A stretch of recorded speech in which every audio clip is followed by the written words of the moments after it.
Once again.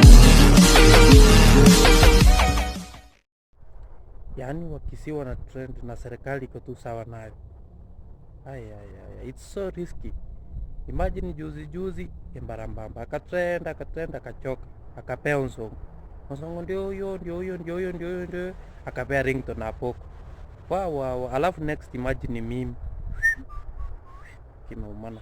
Ukitaka kujua Wakisii wakishikilia kitu hawaachilii, enda Minnesota huko USA uone nini walifanya huko, ama enda tu hapa Nakuru sehemu inaitwa Keroka, wakishikanga wanaitanga wengine. Sasa kama mimi nasikia ringtone hapo kama ameniita tutatrend tu bado.